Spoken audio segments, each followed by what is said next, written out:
নমস্কাৰ, মই ৰঞ্জন চৌধুৰী। এটা ভাল খবৰ আছে দেই। আমাৰ কি আছিলে মানে কথাই মুখৰ পৰা নোলায় যে, কিন্তু তেওঁ বহুত প্ৰেছ মিট কৰিছিলে। তেওঁ যিমান দিন প্ৰধানমন্ত্ৰী হৈ আছিলে প্ৰেছ মিট কৰিছিলে। কিন্তু আমাৰ যিজন প্ৰধানমন্ত্ৰী, বৰ্তমান প্ৰধানমন্ত্ৰী, যোন খুব পেকপেকাই থাকে ন, তেওঁ কিন্তু যোৱা 11 বছৰত এটা প্ৰেছ মিট কৰা নাই। তাৰমানে মই ক'ব বিচাৰিছোঁ মনমোহন সিঙৰ কথা। মনমোহন সিং থাকোঁতে 45-46 আছিলে ডলাৰ ভাৰ্চেছ ৰুপি ডিফাৰেঞ্চ। আজি কিমান জানেনে? 90 টকা। মাজত 90 টকা ক্ৰছ কৰিছে, এতিয়া 90 টকা। আজি দিনটোৰ ৰেকৰ্ড মই কৈ আছোঁ 90 টকা। ঠিক আছে, তো এইটোৰ লগত কিন্তু আছে দেই, অৰ্থনীতিৰ কথা আছে। কিন্তু এই যে আপোনাৰ মোদী ভক্ত যে কিছু অৰ্থনীতিবিদ ওলাইছে নহয়, কাণতলীয়া স্বৰ এটাকে মাৰিব লাগে ডাঙৰকৈ। লাজ চৰম নাই কি বুলি কৈছে জানেনে? প্ৰথমবাৰ শুনিছোঁ। আমি যেতিয়া ইকনমিক্স পঢ়িছোঁ, আমি পঢ়োঁতে শুনিছোঁ যে এইটো যদি ভেৰিয়েশ্যন হয়, এইটো আমাৰ ইকনমিৰ কাৰণে ভাল নহয়। তেওঁলোকে উল্টা নেগেটিভ নে এইটো আমাৰ কাৰণে নেকি ভাল? যদি ভাল হয় তেতিয়াহ'লে বাহিৰৰ যিবিলাক ইনভেষ্টাৰ আছে, বাকীবিলাক ইণ্ডাষ্ট্ৰীৰ কথা মই বাদেই দিয়ক, এডভান্টেজ অসম 1, 2 এইবিলাক চব বাদ দিছোঁ। শ্বেয়াৰ মাৰ্কেটৰ পৰা যে ফৰেন ইনভেষ্টাৰ আছে, তেওঁলোকে ইমান হেজাৰ হেজাৰ কোটি টকাৰ শ্বেয়াৰ কেলে উইথড্ৰ কৰি লৈছে? কাৰণটো কি? আৰু আপোনালোকে মনত পেলাওক, 2024 পাৰ্লামেণ্ট ইলেকশ্যনৰ আগে আগে মোদী আৰু অমিত শ্বাহ, মানে কি বুলি ক'ম আৰু, অপদাৰ্থ অপদাৰ্থ দুটাই কি কৈছিলে যে শ্বেয়াৰ কিনিবলৈ লাজ চৰম নাই, মানে কেনেকুৱা ছেটিং হৈ আছে কৰ্পৰেটৰ লগত, সেইটো কিনক, মানে ভাল হ'ব, ভাল দিন আহি যাব। মানে 15 লাখ টকাটো নিদিব, মানে শ্বেয়াৰ মাৰ্কেটৰ যোগেদি আপুনি 15 লাখ টকা কমাই ল'ব। কিন্তু দেখা গ'ল মানুহ বৰবাদ হৈ গৈছে। গতিকে বিজেপিৰ কথা শুনিলে বৰবাদ হ'বই। এতিয়া আমাৰ যে খুব ভক্তিবাদৰ কথা পাতি থাকে নহয় সৰ্বানন্দ সোণোৱাল ডাঙৰীয়াই, তেওঁ ভক্তিবাদৰ কথা পাতো সেইটোলৈকে ঠিকেই আছে, কাৰণ তেওঁক কংগ্ৰেছক সমালোচনা কৰাটো উচিত নহয়। আৰু যদি আপুনি ইমিডিয়েটলি কংগ্ৰেছক সমালোচনা বন্ধ নকৰে, তেতিয়া কিন্তু আপোনাৰ বহু কাহিনী মই ওলাই দিম। এই যে কৰাপশ্যনৰ কথা কৈ আছে নহয়, তো সেইটোলৈ বেছি দূৰলৈ মই নাযাওঁ। খুব শ্বৰ্ট এটা ভিডিঅ' কৰিব বিচাৰিছোঁ। ইতিমধ্যে টিভি চেনেলত ওলাইছে, সংবাদ মাধ্যমতো ওলাইছে। এইবিলাক কথা আমি জানো আগৰ পৰা, নজনা নহয়, আমি ৱেইট কৰি আছিলোঁ। আৰু কাৰণ আজি একদম এপ্ৰপ্ৰিয়েট হ'ল যে সৰ্বানন্দ সোণোৱাল ডাঙৰীয়া কৈ আছে যে কংগ্ৰেছৰ দিনৰ কৰাপশ্যনৰ কথা, যিটো কাৰণে নেকি নৰ্থ ইষ্টৰ উন্নতি হয় না, ফালনা কিবা কিবি আৰু। ঠিক আছে, এতিয়া একদম চাৰিওফালে শান্তি, কোনো ধৰণৰ উচ্ছৃংখলতা নাই। তেতিয়া যদি চব কোনো শান্তি আছে, তেতিয়াহ'লে এতিয়া আজি কপতি পৰেশ বৰুৱাৰ লগত আলফাৰ সমস্যা ছেটেলমেণ্ট কেলে হোৱা নাই?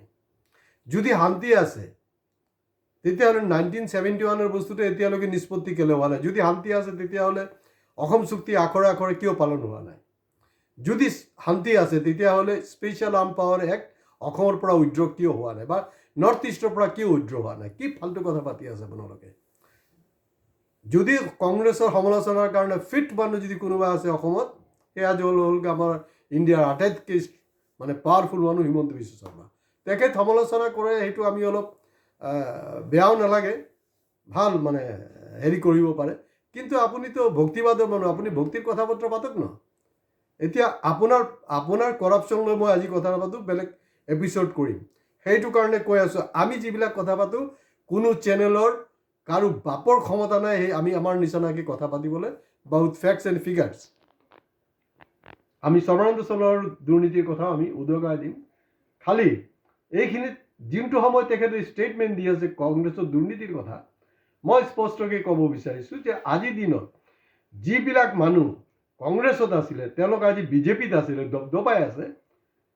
কংগ্ৰেছত থাকোঁতেও দুৰ্নীতি কৰিছে, তো গতিকে বিজেপিত থাকোঁতেও দুৰ্নীতি কৰিছে, আৰু হাই কমাণ্ডৰ ক্ষমতা নাই তাহাঁতক বিজেপিৰ পৰা ওলোৱাৰ। লাগিলে আপুনি ওলাই যাব লাগিব, বিজেপিৰ নিষ্ঠাবান কৰ্মীক ওলাই যাব লাগিব, কিন্তু সিহঁতক ওলাব নোৱাৰিব। এতিয়া কোনোবাই কৈ দিব না, এইটো কাৰ ভাষা বুলি ক'ম, আমাৰ আচুৰ সমুজ্জ্বলৰ ভাষাত কি বুলি ক'ব, নাই ভ্ৰষ্টাচাৰটো মানে দুৰ্নীতিটো এটা সামাজিক ব্যাধি বুলি ক'ব, কিন্তু সি কাকো ডাইৰেক্ট নকয়।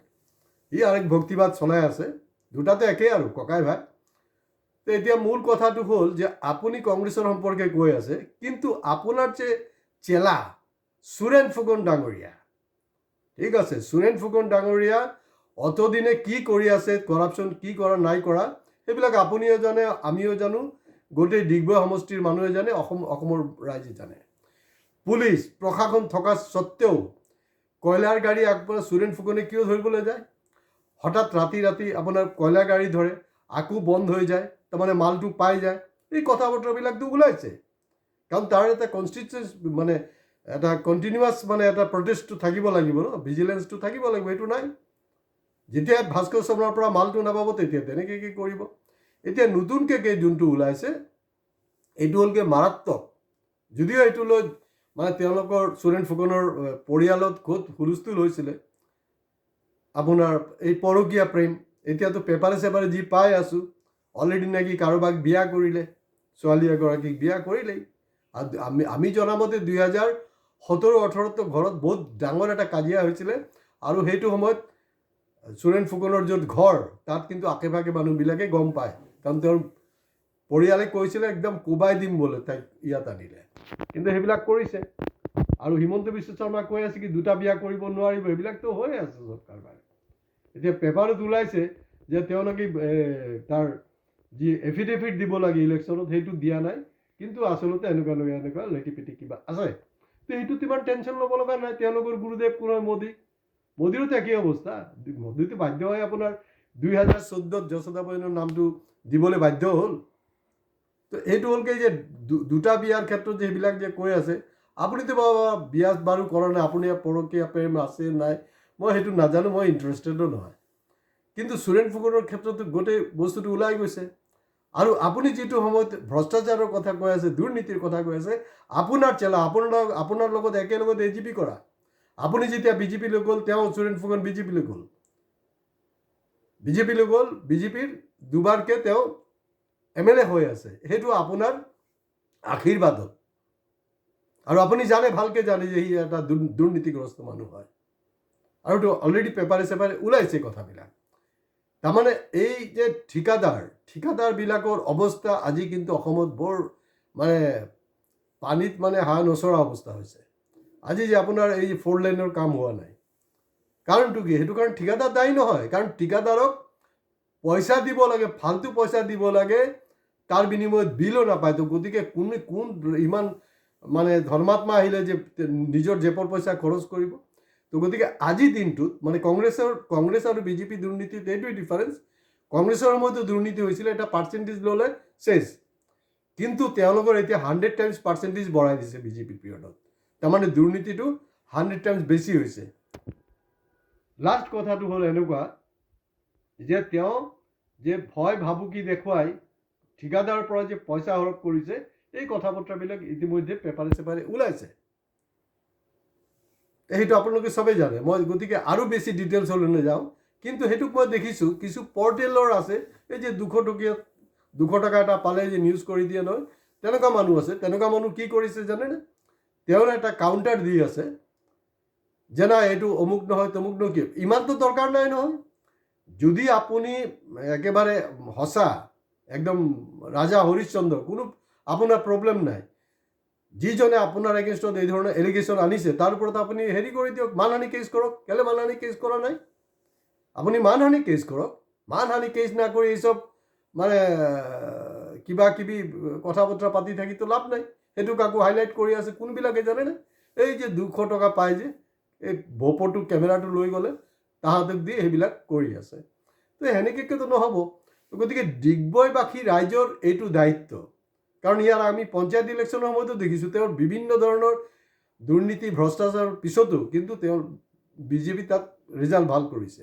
গতিকে এই মুহূৰ্তত যিবিলাক বিজেপিৰ ভক্ত আছে আপোনালোকে বিজেপিক ভোট দিয়ক। কাৰণ মইতো আপোনাক দিমাগ ঠিক কৰিব নোৱাৰিম, কাৰণ যোৱা 11টা বছৰে মূৰত এনেকৈ গোবৰ মানে আপোনাৰ হেৰিৰ গৰুৰ পায়খানা গোবৰ যাক বুলি কয় ন, গোবৰ এনেকৈ সোমাই দিলে এতিয়া কাৰো ক্ষমতা নাই। ভগৱান শিৱ আহিলেও আপোনালোকক ঠিক কৰিব নোৱাৰিব। দিয়ক, বিজেপিক দিয়ক, কোনে মানা কৰিছে? কোনো অসুবিধা নাই। যদি একদম ইমান মানে হেৰি হৈছে, বেলেগ কেণ্ডিডেটক দিয়ক, যাৰ এগেইনষ্টত ইমান ভ্ৰষ্টাচাৰ, দুৰ্নীতি, পৰকীয়া প্ৰেম এই কথা বতৰাবিলাক ওলাই আছে, তেনেকুৱা কেণ্ডিডেটটো বিজেপি চিলেক্ট কৰা উচিত নহয়। আৰু যদি সিলেক্ট কৰে ইয়াৰ অৰ্থটো হ'ল যে মানে ডাল মে কালা নেহি পুৰা ডালি কালা হে, মানে বৃহৎ টকাৰ এগেইনষ্টত তেওঁলোকে এইটো কৰিছে। আৰু বিজেপিৰ আমলত আটাইতকৈ ডাঙৰ সমস্যা কি জানেনে? এই যে জল জীৱন আঁচনিৰ ঠিকাদাৰে হওক বা ডাঙৰ কৰ্পৰেটে হওক, বিজেপিক ফাণ্ডত পইচা নিদিয়াকৈ আপুনি কিন্তু কোনো ঠিকা টুপলি নাপাব। যেতিয়া আপুনি পইচাটো নাপাব তেতিয়াই কিন্তু আপোনালোকক তেওঁলোকে দুৰ্নীতি কৰিছে, অমুক কৰিছে, তমুক কৰিছে। এইটো আমি দেখোঁ। মানে এতিয়া MLAৰ ৰূপটো তেনেকুৱা হ'ল, এই যে দল সংগঠনবিলাক নেদেখাই জানো? ঠিকাদাৰৰ পৰা যেতিয়াই পইচা নাপায় তেতিয়াই মানে না ৰাস্তাত কামটো ভাল হোৱা নাই। আৰে ডে ওৱানৰ পৰা তহঁতি চেক নকৰ গ'লে, ডে ওৱানৰ পৰা প্ৰতিবাদ নকৰ কেলে? সুৰেন ফুকনৰ ঠিক তথাকথিত দল সংগঠনৰ নিচিনা কৰিছে। এতিয়া ধৰি লওক $90 হৈ গ'ল, সেইটো কোনো প্ৰব্লেম নাই নহয়। সেইটো আপোনাৰ বা মোৰ টেক্স পেয়াৰৰ কাৰণে প্ৰব্লেম, খাটি খোৱা মানুহৰ কাৰণে প্ৰব্লেম। কিন্তু তথাকথিত দল সংগঠনৰ যিবিলাক নেতা বা বিজেপি দলৰ নেতা, পালি নেতা, MLA, MP তেওঁলোকৰ কাৰণে কোনো প্ৰব্লেমেই নাই। কাৰণ তেওঁলোকৰ যোনটো দৰমহা পায়, বাকী সা সুবিধা পায়, এইটো ৰেকাৰিং ডিপজিট হৈ আছে। দুৰ্নীতিৰ টকাটোতো আছেই, বাদেই দিয়ক। গতিকে $90 হ'ল নে, কালি যদি আপোনাৰ ৰুপি মানে 100 ক্ৰছ কৰি দিয়ে বা 100 হয়, তেতিয়া হ'লেও কোনো প্ৰব্লেম নাই। গতিকে দেশ কি ধৰণে ৰসাতলত গৈ আছে, অৰ্থনৈতিক অৱস্থাটো কেনেকুৱা বিশ্বগুৰুৰ নামত, এই কথাবিলাক সাধাৰণ ৰাইজে যদি নুবুজে আপোনালোকক কোনো বচাব নোৱাৰে। ভিডিঅ' ভাল লাগিলে হয়, ভালতো লাগিব লাগে মোৰ হিচাপত। আৰু যদি আপোনালোকৰ দম আছে কমেণ্ট বক্সত কমেণ্টছ কৰিব, কমেণ্টছ নকৰাকৈ নাথাকিব। যদি খুব বেছি ভয় খাইছে কমচে কম এটা লাইক বটন দবাই দিয়ক আৰু ছাবস্ক্ৰাইব কৰিবলৈ প্লিজ আপোনালোকে নাপাহৰিব। নমস্কাৰ।